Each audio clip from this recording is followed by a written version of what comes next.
Hey there, and welcome. Let's jump right into this explainer and build up that math confidence.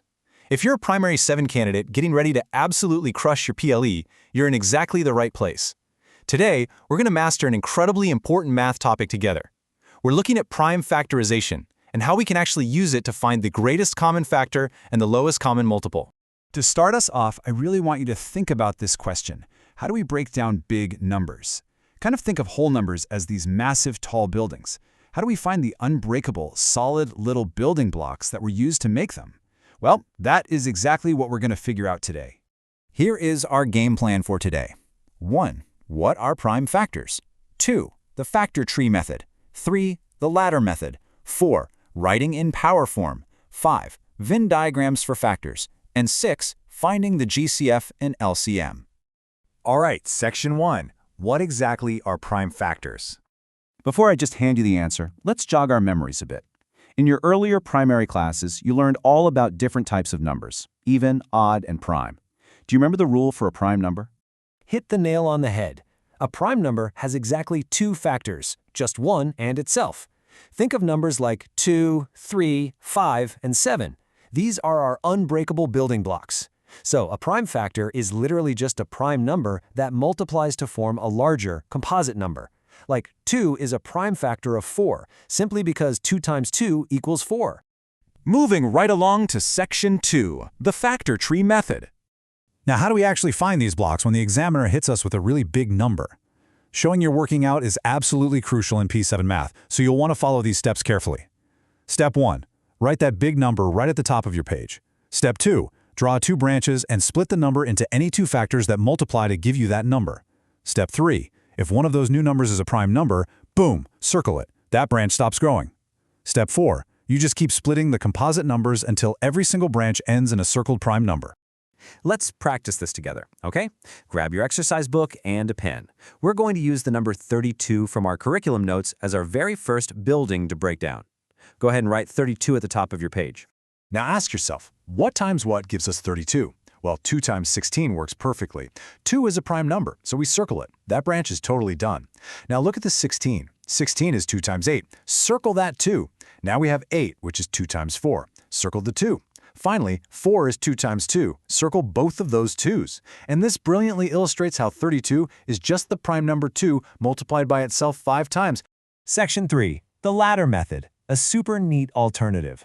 Factor trees are great, but what if you don't want branches sprawling all over your exam paper? This ladder method is a really common and tidy way to show you're working out. First up, you draw a vertical line. Put your big number on the right. Then you divide that number by the smallest prime number possible, usually a 2 or a 3, and write the prime on the left. You write the answer, your quotient, directly below the big number. You just keep stepping down that ladder, dividing by primes until you reach the number 1 at the very bottom. Let's see this in action. Taking the number 108, we start by dividing by the smallest prime, which is 2. 108 divided by 2 is 54. 54 is even, so we divide by 2 again to get 27. Now 27 isn't even, so we can't use 2 anymore. We move to the next prime, which is 3. 27 divided by 3 is 9. 9 divided by 3 is 3. And 3 divided by 3 is 1. We hit 1, so we stop. Our prime factors are all those numbers lined up so neatly on the left side of our ladder. On to section 4, writing in power form. Let's keep things tidy. Knowing exactly how to write your final answer clearly for the examiner is a real game changer. Look at the factors we just found for 108. We have 2 times 2 times 3 times 3 times 3. Writing out all those 2's and 3's gets a bit tedious, doesn't it? If the number was even bigger, our line of numbers would stretch across the whole page. So what's our next move to make this neat and tidy? We compress it using power form or indices. Remember the laws of indices from the syllabus? This is exactly where they come in handy. Power form is basically a mathematical shortcut for repeated multiplication. Instead of writing the exact same number out multiple times, we just use a small number at the top right to show how many times the base number is multiplying itself.